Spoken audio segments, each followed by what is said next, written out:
मुझे अपने गांव के हर आदमी, हर लेडीज, हर बच्ची, हर बच्चे की उम्मीदों पर खरा उतरना है। यही मेरा तात्पर्य है। नंबर 1,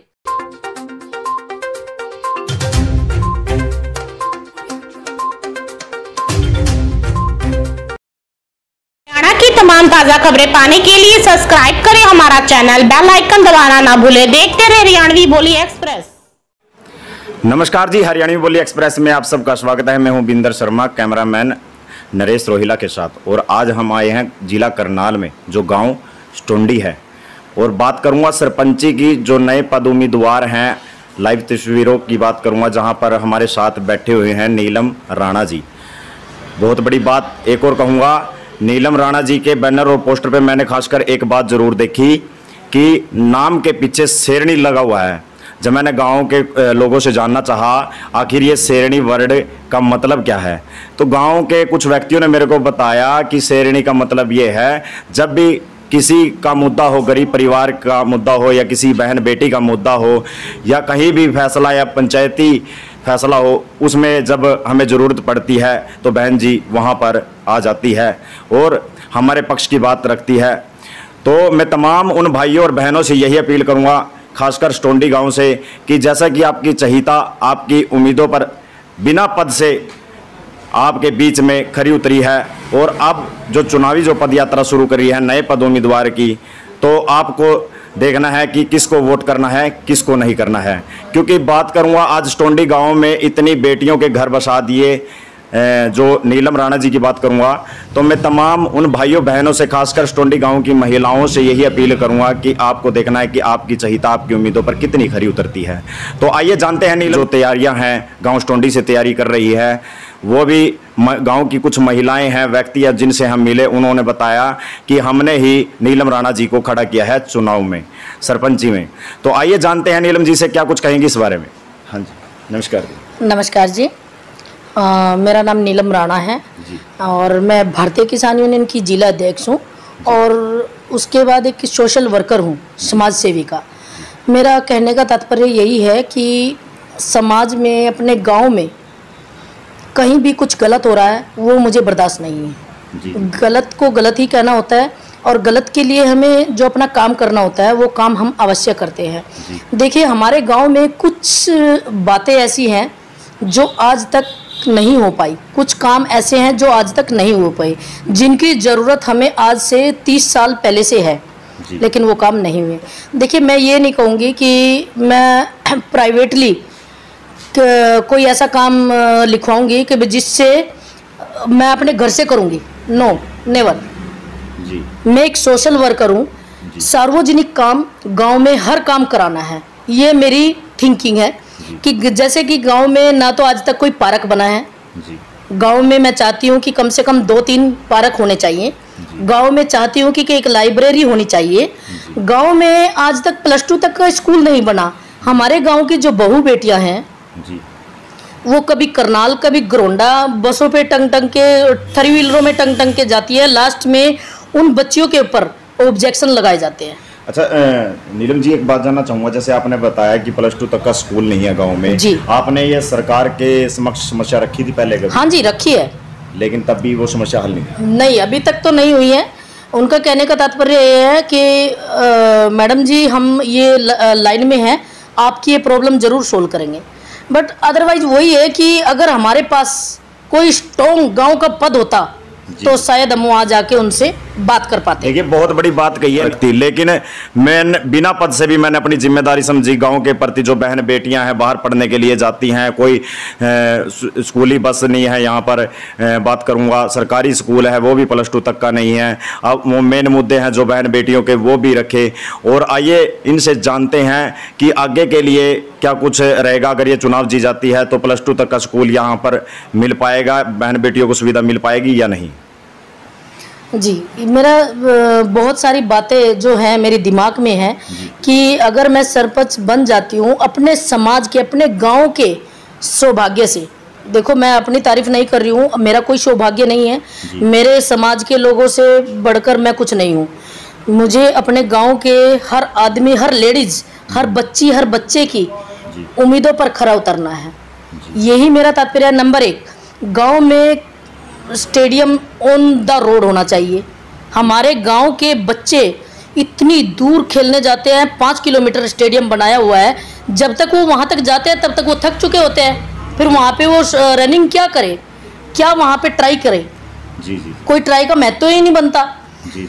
तो मैं चाहती हूँ गांव में ऑन द रोड स्टेडियम होना चाहिए, लड़कियों के लिए अलग होना चाहिए, क्योंकि आजकल की जनरेशन में लड़कियां भी कामयाब होने पर निर्भर है।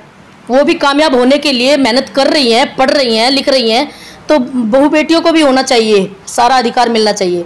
गांव में कोई भी ऐसी सरकारी बस गरीब निवास के लिए नहीं छोड़ी गई कि कई बार क्या होता है कि मेरे पास गाड़ी है और गरीब आदमी के पास गाड़ी नहीं है, और उसके डिलीवरी करवानी है, या कोई वक्त बेवक्त बीमार हो गया है, कोई बहुत ज़्यादा तबीयत खराब हो गया, इमरजेंसी हो गई है, वो मेरी गाड़ी मांगने आएगा, मैं तुरंत बोलूँगी 2000 रुपये दे भाई, तेल पड़ेगा, तब मैं उसको गाड़ी दूंगी। ये कहीं का इंसाफ थोड़ी है। माना कि मैं एक सोशल वर्कर हूँ, चलो मैं दे भी दूँ, लेकिन हर आदमी को तो मैं चेंज नहीं कर सकती ना। तो गांव में कम से कम 2 गाड़ियाँ ऐसी होनी चाहिए सरकार की तरफ से कि हर गरीब आदमी के वो काम आ सके। हॉस्पिटल जाए, कहीं भी जाए, वो अपने तेल डलवाओ जाओ, उन्हें ये सुविधा जरूर मिलनी चाहिए। नंबर 2, गांव में लाइब्रेरी भी होनी चाहिए, स्टेडियम भी होना चाहिए, +2 तक का स्कूल भी होना चाहिए, और गांव में जो जोड़ है ये पक्के होने चाहिए। आज तक हुए तो नहीं है, इरादे तो सबने, वादे तो सबने किए हैं, लेकिन आज तक किसी पे हुए नहीं है। ठीक है, मनरेगा गाँव में 5 साल सरपंच रहता है, 5 के 5 साल गाँव में मनरेगा चलना चाहिए, जिससे कि गाँव की गरीब सत्ता को रोजगार मिले। नंबर 1, गांव में पंचायती जमीन बहुत है, अगर हम उस पंचायती जमीन में कोई सार्वजनिक महिला रोजगार के लिए कोई काम खोले तो वो हमारी बहू बेटियों को बड़ा बेनिफिट होगा। क्योंकि हमारी जो बहू बेटियां हैं बहुत सारी दिहाड़ी पे चली जाती, जरूरी नहीं है कि महीने के महीने उनको दिहाड़ी मिलती है, हो सकता है कि महीने में 4 दिन दिहाड़ी मिले और 26 दिन ऐसे ही खराब जाए, तो 4 दिन की दिहाड़ी में क्या वो महीने का पूरा पाड़ लेंगे? नहीं ना। रही बात किसानों की, किसानों को भी जो मतलब किसानों का मुआवजा है जो हॉर्टिकल्चर डिपार्टमेंट या एग्रीकल्चर डिपार्टमेंट देता है, उनमें उनका बेनिफिट करवाना सरकार से, उनकी जो वो है स्कीम में, वो पास करवाना भी हमें अनिवार्य है, हम कराएंगे। देखिए, बहुत बड़ी बात कहूँगा, एक जो सुनने में आई है, क्योंकि दुख और तकलीफ में भी साथ देती है नीलम राणा जी गांव का। और एक बात और कहूँगा मैं तमाम उन भाइयों बहनों से, जैसा कि नीलम जी ने बताया कि गांव में जो स्कीमें हैं सरकार के द्वारा नहीं पहुंच पाती, वो शहर तक सीमित रहती है, वो मैं पहुंचाने का काम करूंगी, ऐसा बताया। लेकिन मैं जानना चाहूँगा जो दहेज के जो लॉबी हैं उनके प्रति उनके क्या कुछ विचार हैं नीलम जी के, और कन्या भ्रूण हत्या के ऊपर क्या कुछ विचार हैं नीलम जी के, क्या कुछ कहेंगे इस बारे में? देखिए, दहेज की तो ये बात है जी, ना तो मैं दहेज लेना पसंद करती हूँ और ना देना पसंद करती हूँ, इसके मैं बहुत खिलाफ हूँ। क्योंकि माना कि अमीर आदमियों के पास दहेज देने के लिए पैसा होता है, लेकिन कुछ बहुत सारे मीडियम क्लास के भी लोग होते हैं जिनके पास अपना पूरा पाड़ने के लिए ही पैसा होता है, ना कि किसी को दहेज देने के लिए। भ्रूण हत्या की तो ये बात है, ये लोग जब भ्रूण हत्या कर रहे हैं, जो बच्ची अगर पेट में हो उसकी हत्या करवा देते हैं, तो मैं ये जानना चाहती हूँ, आज ये बच्चियों को मार रहे हैं, कल बहू कहाँ से लेके आएंगे? इनको कल बहू की भी तो जरूरत है भाई, वो बहू कहाँ से लेके आएंगे? जब बेटी नहीं बचाओगे तो बहू कहाँ से लाओगे? बहुत बड़ी बात कही है नीलम जी ने। मैं तमाम उन भाइयों बहनों से यही अपील करूंगा, गर्भ से फूले नहीं समाओगे जब बेटियों के नाम से जाने जाओगे। तो जैसा कि नीलम जी ने बताया, मैं खासकर स्टोंडी गांव की उन महिलाओं से, बहनों से यही अपील करूंगा, आपकी दुख और तकलीफ में जब आपके साथ जो पद पर बैठे हैं उन्होंने साथ नहीं दिया, लेकिन बिना पद से आप लोगों के बीच में खड़ी उतरी है और आप लोगों की आवाज़ बनकर आपके साथ खड़ी है। क्योंकि जब नीलम राणा जी आप लोगों ने नाम दे रखा है तो उसके पीछे शेरनी और लगा दिया। बहुत बड़ी बात कहूँगा ये भी, मतलब सरपंच और समाज सेवी ईमानदार कर्मठ बहुत से लिखवाए बैठे हैं बैनर और पोस्टर पे, लेकिन कहीं ना कहीं वो अपनी उम्मीदों पर खरा नहीं उतरते।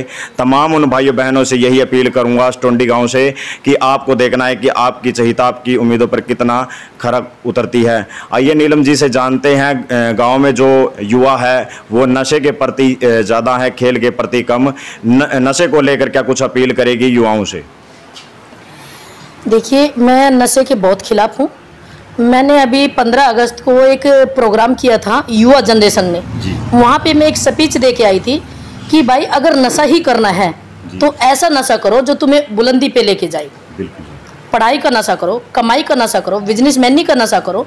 बहुत सारे काम है नशे करने के, जरूरी नहीं है ये गंदा नशा करो। ये गंदा नशा जो करते हैं वो जीरो पे पहुंचते हैं और जो बढ़िया नशा करते हैं वो ऊपर जाते हैं।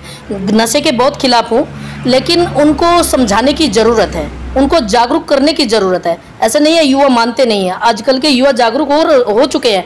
और हाँ, एक और मेरा जो लास्ट मोमेंट है वो ये है कि इलेक्शन लड़ रही हूँ, जो सरपंची का जो इलेक्शन लड़ रही हूँ, अपने ग्रामवासियों के, अपने सहयोग के कर्म से और अपनी महिलाओं के उसे भाग्य से मैं उनकी सेवा करने के लिए ना तो किसी को शराब पिलाऊंगी, ना किसी को मुर्गा खिलाऊंगी। इलेक्शन लड़ूंगी साफ सुथरा, अगर कुछ करूंगी तो सार्वजनिक काम करूंगी। जी देखिए, ज़्यादातर चुनाव में मैं तो यही कहूँगा कि शराबियों का ज़्यादा तांडव चलता है चुनाव के दौरान। लेकिन जैसा कि नीलम जी ने बताया, मैं किसी को ना शराब और ना ही मुर्गा, मीट, अंडा या किसी भी प्रकार का नशा नहीं चलाऊंगी। मैं तमाम उन भाइयों बहनों से, खासकर स्टोंडी गांव से यही अपील करूंगा कि नशे को ख़त्म करने के लिए जो नीलम राणा जी की सोच मुझे बहुत अच्छी लगी, क्योंकि मैंने समाज सेवी बहुत से बैनर पोस्टर पर देखे हैं, लेकिन वो कहीं ना कहीं खरा नहीं उतरते। लेकिन जैसा कि नीलम जी ने बताया अपने विचारों में कि मैं नशा बिल्कुल ही अपने गांव से ख़त्म करूंगी। और नीलम जी से लास्ट मेरा यही सवाल रहेगा कि जैसे चुनाव जीत जाते हैं तो कहीं ना कहीं पक्षपात ज़रूर हो जाता है कि इसने मेरे को वोट दी, इसके काम करूंगी, और इसने नहीं दी, इसके काम नहीं करूंगी। तो आइए जानते हैं क्या इनका भी यही विचार रहेगा चुनाव जीतने के बाद या नहीं।